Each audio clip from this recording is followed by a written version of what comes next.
Hello everyone good morning समस्त को स्वागत करुच्ची आशा करुच्ची आपण मैंने समस्ते भलरे थे। आज आम ओटीएटी 2026 पेडागोजी किसी इंपोर्टाट एमसीक्यू क्वेश्चन एथार डिस्कस करवा। तो चलतु डेरी नक आरंभ करवा क्लास। तो देखंतु फास्ट क्वेश्चन रही केउटी शिशुर जन्मगत आवेग अटे। तो चारिटी ऑप्शन देछि। तो चारिटी ऑप्शन मध्य कोडा गोटे शिशुर जन्मगत आवेग कोडा ईर्षा ना भय ना विरक्ति ना आनंद। राइट आंसर कोडा हम। राइट आंसर हूँ आपंकर ऑप्शन नंबर बी भय। भय हूँ शिशुर जन्मगत आवेग अटे। तो शिशुटी केतेबेले भय करुଥାଏ मने रखिबे जेतेबेले कि विभिन्न वस्तु घटना परिस्थिति देखि शुणी शिशुटी भय करिଥାଏ। तो भय हूँ शिशुर गोटे जन्मगत आवेग। तो ऑप्शन नंबर बी हूँ आपंकर राइट आंसर। तो नेक्स्ट देखिबा निम्नोक्त मध्यरु केउटी केवल शैक्षिक दृश्य उपकरण।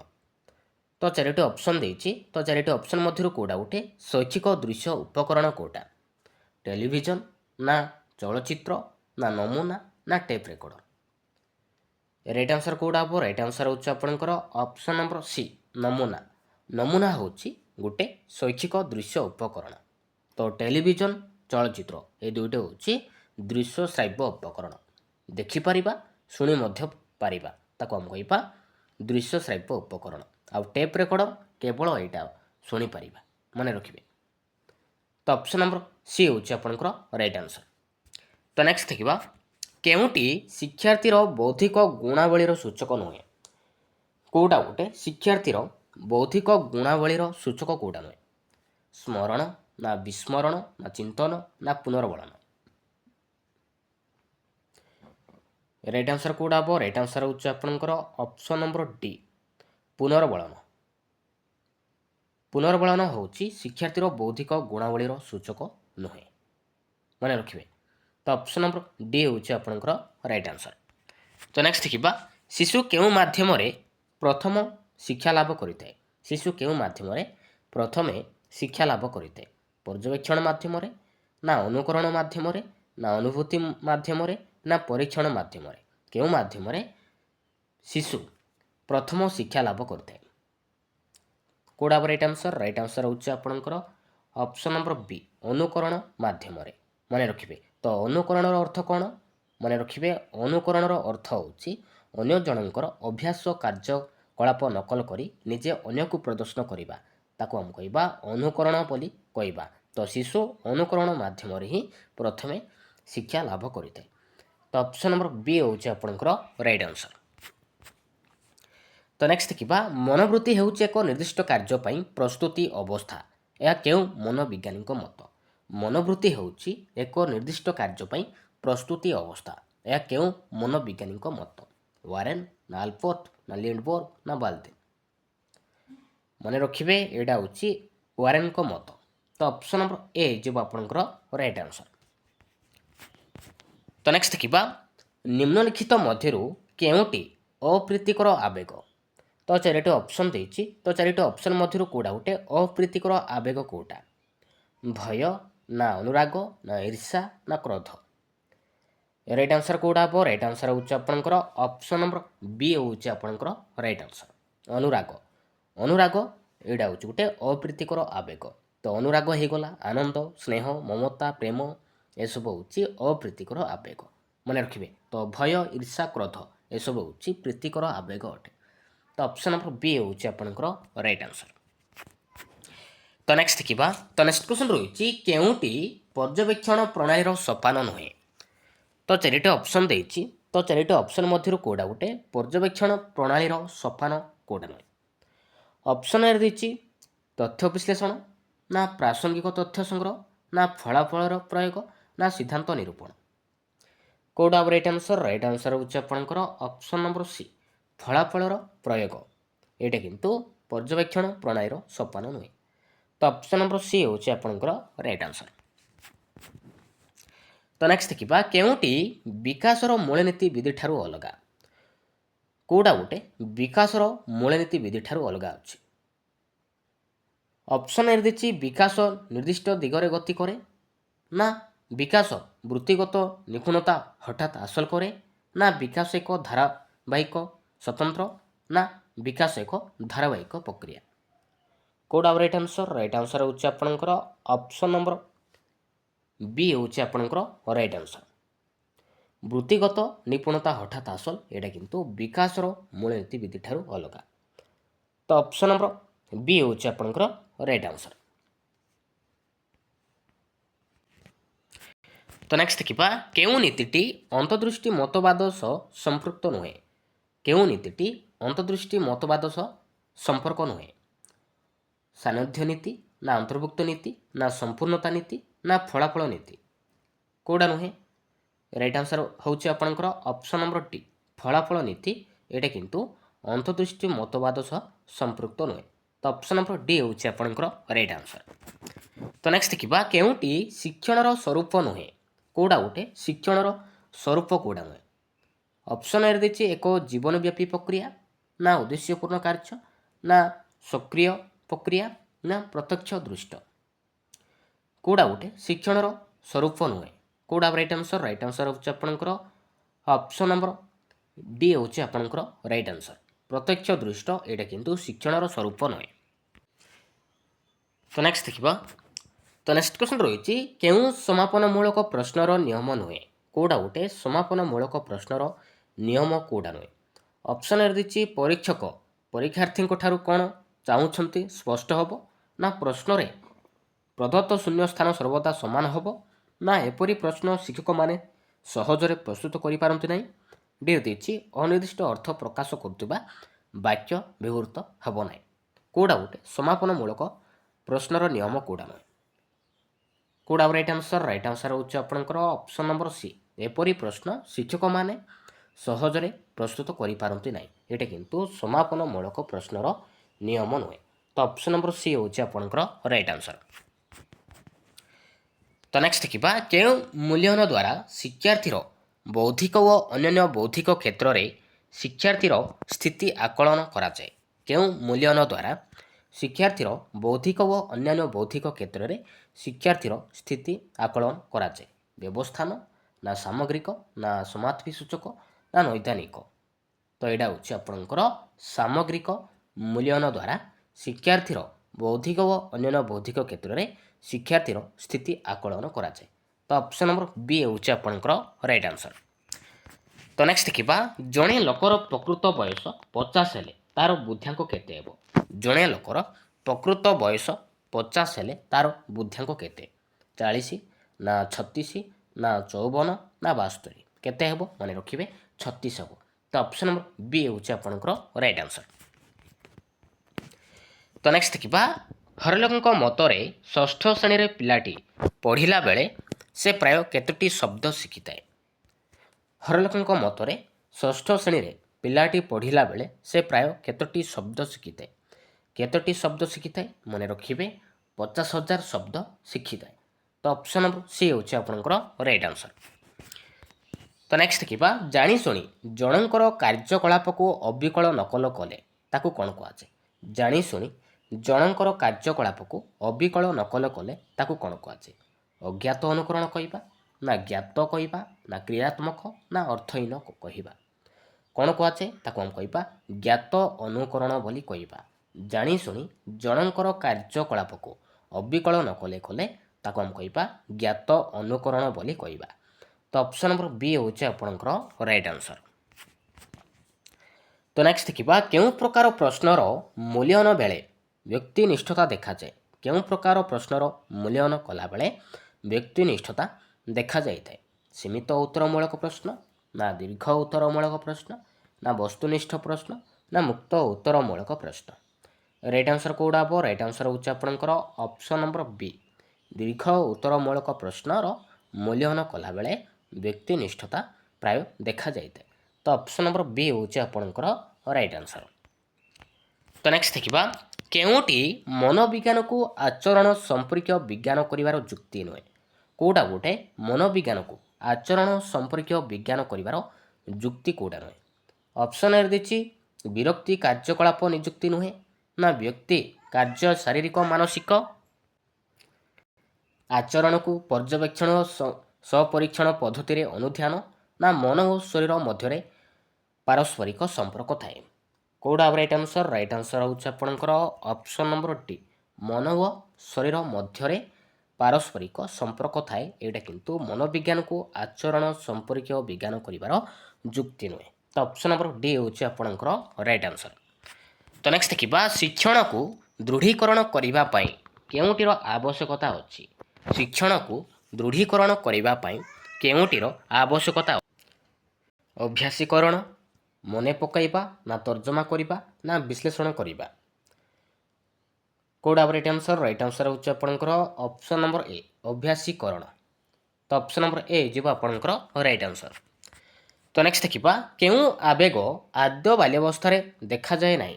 କେଉଁ ଆବେଗଟି ଆଦ୍ୟ ବାଲ୍ୟାବସ୍ଥାରେ ଦେଖାଯାଏ ନାହିଁ? କ୍ରୋଧ, ନା ଭୟ, ନା ଈର୍ଷା, ନା କ୍ଲେଶ? କେଉଁଟା ହେବ ରାଇଟ୍ ଆନ୍ସର? ରାଇଟ୍ ଆନ୍ସର ହେଉଛି ଆପଣଙ୍କର ଅପସନ୍ ନମ୍ବର ଡି, କ୍ଲେଶ। ମନେ ରଖିବେ, କ୍ଲେଶ ଆଦ୍ୟ ବାଲ୍ୟାବସ୍ଥାରେ ଦେଖାଯାଏ ନାହିଁ। ତ ଅପସନ୍ ନମ୍ବର ଡି। ତ ନେକ୍ସଟ ଦେଖିବା, କେଉଁଟି କ୍ରୀଡ଼ା ସହ ସମ୍ପର୍କିତ ନୁହେଁ? କେଉଁଟା ଗୋଟେ କ୍ରୀଡ଼ା ସହ ସମ୍ପର୍କ କେଉଁଟା ନୁହେଁ? ସ୍ୱତଃସ୍ଫୂର୍ତ୍ତ, ନା କ୍ଲାନ୍ତିଦାୟକ, ନା ଆନନ୍ଦଦାୟକ, ନା ସ୍ୱାଭାବିକ? କେଉଁଟା ହେବ ରାଇଟ୍ ଆନ୍ସର? ରାଇଟ୍ ଆନ୍ସର ହେଉଛି ଆପଣଙ୍କର ଅପସନ୍ ନମ୍ବର ବି, କ୍ଲାନ୍ତିଦାୟକ। ଏଇଟା କିନ୍ତୁ କ୍ରୀଡ଼ା ସହ ସମ୍ପର୍କ ନୁହେଁ। ତ ନେକ୍ସଟ ଦେଖିବା,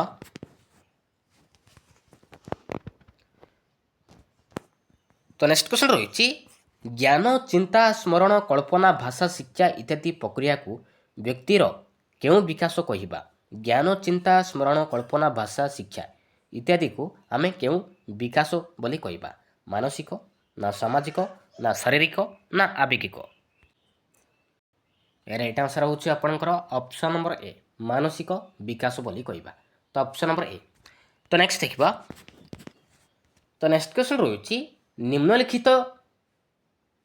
ନିମ୍ନଲିଖିତ ମଧ୍ୟରୁ କେଉଁଟି ଅନଗ୍ରସର ଶିକ୍ଷାର୍ଥୀଙ୍କର ଲକ୍ଷଣ ନୁହେଁ? କେଉଁଟା ଗୋଟେ ଅନଗ୍ରସର ଶିକ୍ଷାର୍ଥୀଙ୍କର ଲକ୍ଷଣ କେଉଁଟା ନୁହେଁ? ଜ୍ଞାନାତ୍ମକ ଦକ୍ଷତା ସୀମିତ, ନା ଦୁର୍ବଳ ସ୍ମୃତିଶକ୍ତି, ନା ଲକ୍ଷ୍ୟଭିତ୍ତିକ ଆଚରଣ ପ୍ରଦର୍ଶନ, ନା ଅସଫଳତାକୁ ଭୀଷଣ ଭୟ କରନ୍ତି? କେଉଁଟା ହେବ ରାଇଟ୍ ଆନ୍ସର? ରାଇଟ୍ ଆନ୍ସର ହେଉଛି ଆପଣଙ୍କର ଅପସନ୍ ନମ୍ବର ସି, ଲକ୍ଷ୍ୟଭିତ୍ତିକ ଆଚରଣ ପ୍ରଦର୍ଶନ। ଏଇଟା କିନ୍ତୁ ଅନଗ୍ରସର ଶିକ୍ଷାର୍ଥୀଙ୍କର ଲକ୍ଷଣ ନୁହେଁ। ତ ନେକ୍ସଟ ଦେଖିବା, କେଉଁଟି କ୍ରିୟାଶୀଳ ଉପକରଣ ନୁହେଁ? କେଉଁଟା ଗୋଟେ କ୍ରିୟାଶୀଳ ଉପକରଣ କେଉଁଟା ନୁହେଁ? କେଉଁଟା ନୁହେଁ? ନାଟକ ଅଭିନୟ, ନା ବିଭିନ୍ନ ସ୍ଥାନ ପରିଦର୍ଶନ, ନା ଯନ୍ତ୍ରପାତିର ବ୍ୟବହାର, ନା ରେଡ଼ିଓ? ରାଇଟ୍ ଆନ୍ସର ହେଉଛି ଆପଣଙ୍କର ଅପସନ୍ ନମ୍ବର ଡି, ରେଡ଼ିଓ। ଏଇଟା କିନ୍ତୁ କ୍ରିୟାଶୀଳ ଉପକରଣ ନୁହେଁ। ତ ଅପସନ୍ ନମ୍ବର ଡି ହେଉଛି ଆପଣଙ୍କର ରାଇଟ୍ ଆନ୍ସର। ତ ନେକ୍ସଟ ଦେଖିବା, କେଉଁଟି ଶିକ୍ଷା ସାଧନ ସାମଗ୍ରୀର ମୁଦ୍ରିତ ମାଧ୍ୟମ ନୁହେଁ? କେଉଁଟା ଗୋଟେ ଶିକ୍ଷା ସାଧନ ସାମଗ୍ରୀର ମୁଦ୍ରିତ ମାଧ୍ୟମ କେଉଁଟା ନୁହେଁ? ପୁସ୍ତକ, ନା କାର୍ଯ୍ୟ ପୁସ୍ତିକା, ନା ଅଭ୍ୟାସ ପୁସ୍ତିକା, ନା ଭିଡ଼ିଓ ଟେପ୍? ରାଇଟ୍ ଆନ୍ସର କେଉଁଟା ହେବ? ରାଇଟ୍ ଆନ୍ସର ହେଉଛି ଆପଣଙ୍କର option number D, video tape. ଏଇଟା କିନ୍ତୁ ଶିକ୍ଷା ସାଧନ ସାମଗ୍ରୀର ମୁଦ୍ରିତ ମାଧ୍ୟମ ନୁହେଁ। ତ ନେକ୍ସଟ ଦେଖିବା, ତ ନେକ୍ସଟ କ୍ୱେଶ୍ଚନ ରହିଛି, କେଉଁଟି ବେଞ୍ଜାମିନ୍ ଏସ୍ ବ୍ଲୁମ୍ ପାରଦର୍ଶିତା ଶିକ୍ଷଣ ପାଇଁ ଦେଇଥିବା ବିଚାରଧାରା ନୁହେଁ? ଅପସନ୍ ଏ ଦେଇଛି ସବୁ ଶିକ୍ଷାର୍ଥୀଙ୍କ ପାଇଁ ପାଠ୍ୟକ୍ରମ ପ୍ରସ୍ତୁତି, ନା ଶିକ୍ଷାଦାନ ବେଳେବେଳେ ଦ୍ରୁତ ଓ ମନ୍ଥର ଶିକ୍ଷାର୍ଥୀଙ୍କୁ ଅବହେଳା କରେ, ନା ପାଠଦାନ ପ୍ରେରଣାଦାୟକ ହେବ, ନା ଶିକ୍ଷାର୍ଥୀଙ୍କୁ କ୍ରିୟାଶୀଳର ଆବଶ୍ୟକତା ନଥାଏ? କେଉଁଟା ଗୋଟେ ବେଞ୍ଜାମିନ୍ ଏସ୍ ବ୍ଲୁମ୍ ପାରଦର୍ଶିତା ଶିକ୍ଷଣ ପାଇଁ ଦେଇଥିବା ବିଚାରଧାରା ନୁହେଁ? କେଉଁଟା ନୁହେଁ? ରାଇଟ୍ ଆନ୍ସର କେଉଁଟା ହେବ? ରାଇଟ୍ ଆନ୍ସର ହେଉଛି ଆପଣଙ୍କର ଅପସନ୍ ନମ୍ବର ଡି ହେଉଛି ଆପଣଙ୍କର ରାଇଟ୍ ଆନ୍ସର, ଶିକ୍ଷାର୍ଥୀକୁ କ୍ରିୟାଶୀଳର ଆବଶ୍ୟକତା ନଥାଏ। ତ ନେକ୍ସଟ ଦେଖିବା, କେଉଁଟି ପ୍ରଯତ୍ନ ପ୍ରମାଦ ମତବାଦର ଶ୍ରେଣୀରେ ପ୍ରୟୋଗକୁ ସୂଚାଉ ନାହିଁ? କେଉଁଟା ଗୋଟେ ପ୍ରଯତ୍ନ ପ୍ରମାଦ ମତବାଦର ଶ୍ରେଣୀରେ ପ୍ରୟୋଗ ସୂଚାଉ ନାହିଁ? ଅପସନ୍ରେ ଦେଇଛି ଶିଶୁର ଶିକ୍ଷଣ ଲକ୍ଷ୍ୟଭିତ୍ତିକ ହେବ, ନା ଶିକ୍ଷଣ ବସ୍ତୁକୁ ବାରମ୍ବାର ଅଭ୍ୟାସ କରାଯିବ, ନା ଶିକ୍ଷଣ ପାଇଁ ବହୁବିଧ ଚିନ୍ତନ ଓ ଅନୁଧ୍ୟାନ ଦରକାର, ନା ଆବଶ୍ୟକ ସ୍ଥଳେ ମୁଖସ୍ଥୀକରଣ ଜରୁରୀ ଥାଏ? କେଉଁଟା ରାଇଟ୍ ଆନ୍ସର? ରାଇଟ୍ ଆନ୍ସର ହେଉଛି ଆପଣଙ୍କର ଅପସନ୍ ନମ୍ବର ସି, ଶିକ୍ଷଣ ପାଇଁ ବହୁବିଧ ଚିନ୍ତନ ଓ ଅନୁଧ୍ୟାନ ଦରକାର। ତ ନେକ୍ସଟ ଦେଖିବା, ତ ନେକ୍ସଟ କ୍ୱେଶ୍ଚନ ରହିଛି, କେଉଁଟି ନିରବଚ୍ଛିନ୍ନ ସମ୍ବ୍ୟାପକ ମୂଲ୍ୟାୟନ ପାଇଁ ପରୀକ୍ଷଣ ପଦ୍ଧତି ନୁହେଁ? କେଉଁଟା ଗୋଟେ ନିରବଚ୍ଛିନ୍ନ ସମ୍ବ୍ୟାପକ ମୂଲ୍ୟାୟନ ପାଇଁ ପରୀକ୍ଷଣ ପଦ୍ଧତି ନୁହେଁ? ମୌଖିକ, ନା ଲିଖିତ, ନା ସାକ୍ଷାତକାର, ନା କାର୍ଯ୍ୟଭିତ୍ତିକ? ରାଇଟ୍ ଆନ୍ସର କେଉଁଟା ହେବ? ରାଇଟ୍ ଆନ୍ସର ହେଉଛି ଆପଣଙ୍କର ଅପସନ୍ ନମ୍ବର ସି, ସାକ୍ଷାତକାର କିନ୍ତୁ ନୁହେଁ। तो नेक्स्ट देखिबा शिक्षण प्रक्रिया रे शिक्षार्थीर आचरण रे केउं परीक्षा द्वारा जना पड़े शिक्षण प्रक्रिया रे शिक्षार्थीर आचरण केउं परीक्षा द्वारा जना पड़ी थाए मनोवृत्ति परीक्षण द्वारा ना कृति परीक्षण द्वारा ना एकक परीक्षण द्वारा ना अभियोग्यता परीक्षण द्वारा कोडा राइट आंसर होचे आपनकर ऑप्शन नंबर डी अभियोग्यता परीक्षण द्वारा ही परीक्षा रु जना पड़ी थाए तो ऑप्शन नंबर डी होचे आपनकर राइट आंसर तो नेक्स्ट देखिबा केउंटी यंत्रचालित सामग्री नुहे कोडा गोटे यंत्रचालित सामग्री कोडा नुहे स्लाइड्स ना ऑडियो टेप ना पाठ्यकोशड़ा ना वीडियो टेप कोडा नुहे राइट आंसर कोडा हम राइट आंसर होचे आपनकर ऑप्शन नंबर सी पाठ्यकोशड़ा किंतु यंत्रचालित सामग्री नुहे ऑप्शन नंबर सी तो नेक्स्ट देखिबा कार्यभित्तिक पद्धति रे केउं व्यवस्था थिले पिला माने सहजरे बुझी लक्ष्य हासिल रे एकाग्रतार रक्षा करिथांती गोटे कार्य स्वल्प संख्यक लक्ष्य आधारित होइथिले ना दलगत आलोचनार व्यवस्था थिले ना शिक्षक शिक्षादान करुथिले ना पर्याप्त उपकरण व्यवहृत होउथिले राइट आंसर कोडा हम राइट आंसर होचे आपनकर ऑप्शन नंबर ए गोटे कार्य स्वल्प संख्यक लक्ष्य आधारित होइथिले ऑप्शन नंबर ए तो नेक्स्ट देखिबा भारत वर्षर शिक्षक प्रशिक्षण प्रतिष्ठान को स्वीकृति देउतबा संस्था कोटा भारत वर्षर शिक्षक प्रशिक्षण प्रतिष्ठान को स्वीकृति देउतबा संस्था कोटा ओपेपा ना एलटीआई ना टी&एससीईआरटी ना एनसीटी राइट आंसर कोडा हम राइट आंसर होचे आपनकर ऑप्शन नंबर डी एनसीटी मन रखिबे तो एनसीटी रो फुल फॉर्म कोन हम national council for teacher education मन रखिबे तो यही परिषद केउठारे अवस्थित मन रखिबे आम भारत रे नवा दिल्ली ठारे अवस्थित या भारत वर्षर विभिन्न शिक्षक शिक्षा प्रशिक्षण अनुष्ठान को स्वीकृति प्रदान करिथाए एनसीटी तो ऑप्शन नंबर डी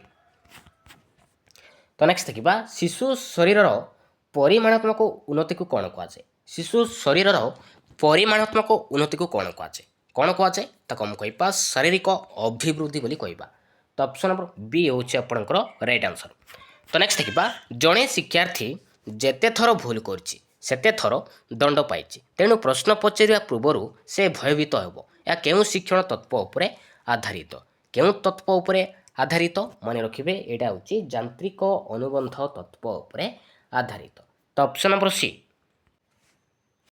तो नेक्स्ट देखिबा विकास हेउछि गुटे कोन गुटे परिमाणात्मक परिवर्तन ना गुणात्मक परिवर्तन ना गुणात्मक परिवर्तन व परिमाणात्मक परिवर्तन ना विभिन्न अंगर सांगठनिक परिवर्तन विकास होछि मन रखिबे गुणात्मक परिवर्तन तो ऑप्शन नंबर बी होछि आपनकर राइट आंसर तो नेक्स्ट देखिबा दीर्घ उत्तरमूलक प्रश्न मूल्यांकन क्षेत्र रे केउं तथ्यटी ठीक नुहे दीर्घ उत्तरमूलक प्रश्न मूल्यांकन क्षेत्र रे केउं तथ्यटी ठीक नुहे प्रत्येक प्रश्नर आदर्श उत्तर प्रस्तुत होबो ना 3 बा तथाधिक परीक्षक द्वारा मूल्यांकन ना सर्वाधिक व सबुठारु कम नंबर रखुथिबा खातार पुनर्मूल्यांकन ना गोटे परीक्षार्थी समस्त उत्तर एकाथरे मूल्यांकन कराजिवो कोडा राइट आंसर होछि आपनकर ऑप्शन नंबर डी गोटे परीक्षार्थी समस्त उत्तर एकाथरे मूल्यांकन करिबा एटा किंतु दीर्घ उत्तरमूलक प्रश्न मूल्यांकन क्षेत्र में ए तथ्यटी ठीक नुहे तो option number D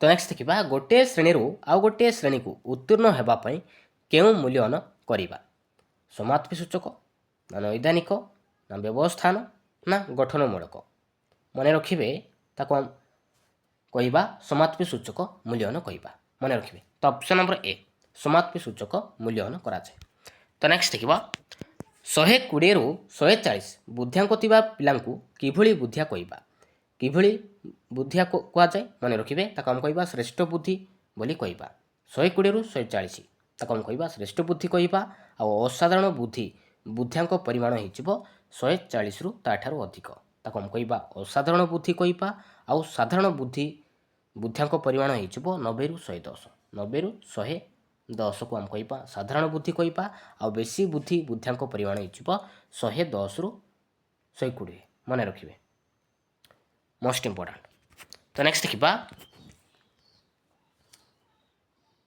BF Skinner केउ मतवाद प्रतिष्ठा करथिले बीएफ स्किनर केउ मतवाद प्रतिष्ठा करथिले यांत्रिक ना प्रयत्न प्रमाद ना अंतर्दृष्टि ना अनुकरण ମନେ ରଖିବେ ଯାନ୍ତ୍ରିକ ଅନୁବନ୍ଧ ମତବାଦ ପ୍ରତିଷ୍ଠା କରିଥିଲେ B.F. ସ୍କିନର।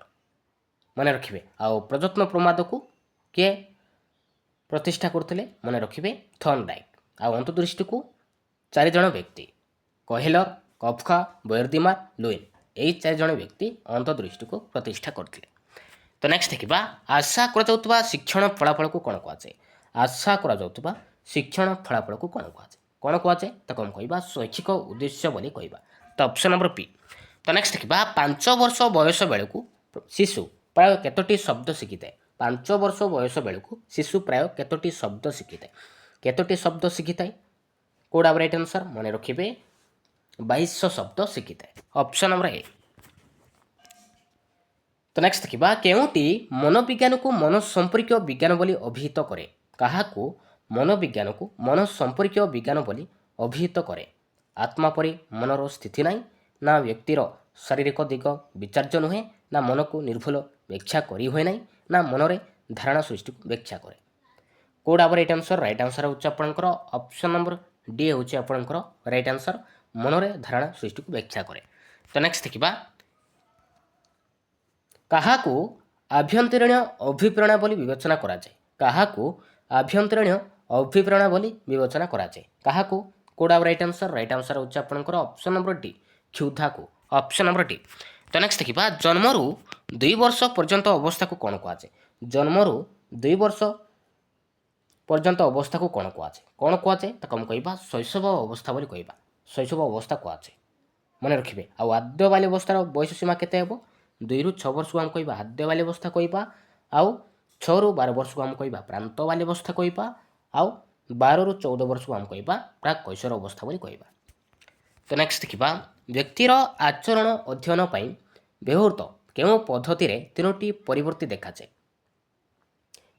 କୋଉଟା ରାଇଟ୍ ଆନ୍ସର? କେଉଁ ପଦ୍ଧତିରେ 3ଟି ପରିବର୍ତ୍ତୀ ଦେଖାଯାଏ? ବ୍ୟକ୍ତି ଅଧ୍ୟୟନ, ନା ସାକ୍ଷାତକାର, ନା ସ୍ୱପରୀକ୍ଷଣ, ନା ପର୍ଯ୍ୟବେକ୍ଷଣ? ରାଇଟ୍ ଆନ୍ସର ହେଉଛି ଆପଣଙ୍କର ଅପସନ୍ ନମ୍ବର ସି ସ୍ୱପରୀକ୍ଷଣରେ। ତ ନେକ୍ସଟ ଦେଖିବା କୌଣସି ପ୍ରିୟ ଓ ଗୁରୁତ୍ୱପୂର୍ଣ୍ଣ ବସ୍ତୁ ହରାଇ ଶିକ୍ଷାର୍ଥୀ ପ୍ରକାଶ କରୁଥିବା ଆବେଗଟି କ'ଣ? କୌଣସି ପ୍ରିୟ ଓ ଗୁରୁତ୍ୱପୂର୍ଣ୍ଣ ବସ୍ତୁ ହରାଇ ଶିକ୍ଷାର୍ଥୀ ପ୍ରକାଶ କରୁଥିବା ଆବେଗ କ'ଣ? କ'ଣ? ଦୁଃଖ ନା ଦୁଃଖ? ତ ଅପସନ୍ ନମ୍ବର ଡି। ତ ନେକ୍ସଟ ଦେଖିବା ଯେଉଁ କ୍ରୀଡ଼ାରେ କିଛି ନୀତି ନିୟମ ନଥାଏ ତାକୁ କେଉଁ କ୍ରୀଡ଼ା କହିବା? ତାକୁ ଆମେ କହିବା ମୁକ୍ତ କ୍ରୀଡ଼ା ବୋଲି କହିବା। ମନେ ରଖିବେ ଯେଉଁ କ୍ରୀଡ଼ାରେ କିଛି ନୀତି ନିୟମ ନଥାଏ ତାକୁ ଆମେ କହିବା ମୁକ୍ତ କ୍ରୀଡ଼ା ବୋଲି କହିବା। ଆଉ ଯେଉଁ କ୍ରୀଡ଼ାରେ କି ଶିଶୁ ନିଜ ଇଚ୍ଛା ଅନୁସାରେ କାର୍ଯ୍ୟ କରିପାରେ ନାହିଁ ସେହି କ୍ରୀଡ଼ାକୁ ଆମେ କହିବା ନିୟନ୍ତ୍ରିତ କ୍ରୀଡ଼ା ବୋଲି କହିବା। ଆଉ ଅନ୍ୟର ବିଭିନ୍ନ କାର୍ଯ୍ୟକଳାପକୁ ଶୁଣି ଦେଖି ଉପଭୋଗ କରି ଆନନ୍ଦ ପାଇବାକୁ ଆମେ କହିବା ନିଷ୍କ୍ରିୟ କ୍ରୀଡ଼ା ବୋଲି କହିବା। ତ ନେକ୍ସଟ ଦେଖିବା କେଉଁଟି ବୌଦ୍ଧିକ ବିକାଶ ସହ ସମ୍ପର୍କ ନୁହେଁ? କେଉଁଟା ଗୋଟେ ବୌଦ୍ଧିକ ବିକାଶ ସହ ସମ୍ପର୍କ କେଉଁଟା ନୁହେଁ? କେଉଁଟା ନୁହେଁ? ସହନ ଶକ୍ତି ନୁହେଁ ତ ସ୍ମରଣ ଶକ୍ତି, କଳ୍ପନା ଶକ୍ତି, ଚିନ୍ତା ଶକ୍ତି ଏସବୁ ହେଉଛି ବୌଦ୍ଧିକ ବିକାଶ ସମ୍ପର୍କ, କିନ୍ତୁ ସହନ ଶକ୍ତି କିନ୍ତୁ ନୁହେଁ। ତ ଅପସନ୍ ନମ୍ବର ଡି। ତ ନେକ୍ସଟ ଦେଖିବା କ୍ରମବର୍ଦ୍ଧିଷ୍ଣୁ ବିକାଶମୂଳକ ଅବସ୍ଥାରେ ଘଟୁଥିବା ବୌଦ୍ଧିକ ଓ ସକ୍ରିୟ ଆଚରଣର ସଂଗଠନ ତଥା ଉପଯୋଜନାମୂଳକ କ୍ରମିକତା ହିଁ ବୁଦ୍ଧି। ଏହି ସଂଜ୍ଞା କିଏ ଦେଇଥିଲେ? କିଏ ଦେଇଥିଲେ? ମନେ ରଖିବେ ଏହି ସଂଜ୍ଞା ଦେଇଥିଲେ ଜିନ୍ ପିଆଜ। ଅପସନ୍ ନମ୍ବର ବି। ତ ନେକ୍ସଟ ଦେଖିବା କେଉଁ ଶିକ୍ଷାର୍ଥୀ ନିଜର ସମବୟସ୍କମାନଙ୍କ ତୁଳନାରେ ଶିକ୍ଷଣ ଉପଲବ୍ଧି କ୍ଷେତ୍ରରେ ଯଥେଷ୍ଟ ପଛରେ ଥାନ୍ତି ତାଙ୍କୁ କେଉଁ ପ୍ରକାର ଶିକ୍ଷାର୍ଥୀ କହିବା? କେଉଁ ପ୍ରକାର ଶିକ୍ଷାର୍ଥୀ କହିବା? ତାକୁ ଆମେ କହିବା ଅନଗ୍ରସର ଶିକ୍ଷାର୍ଥୀ ବୋଲି କହିବା। ତ ଅପସନ୍ ନମ୍ବର ବି। ଏବେ ଦେଖିବା ଲାଷ୍ଟ କ୍ୱେଶ୍ଚିନ୍ କେଉଁଟି ଦୃଶ୍ୟ ଉପକରଣ? ତ 4ଟି ଅପସନ୍ ଦେଇଛି ତ 4ଟି ଅପସନ୍ ମଧ୍ୟରୁ କେଉଁଟା ଗୋଟେ ଦୃଶ୍ୟ ଉପକରଣ? ଟେଲିଭିଜନ, ନା ରେଡ଼ିଓ, ନା ଗ୍ରାମୋଫୋନ୍, ନା ଛବି? ଏହାର ଆନ୍ସର କମେଣ୍ଟରେ ନିହାତି ଜଣାଇବେ। Thank you.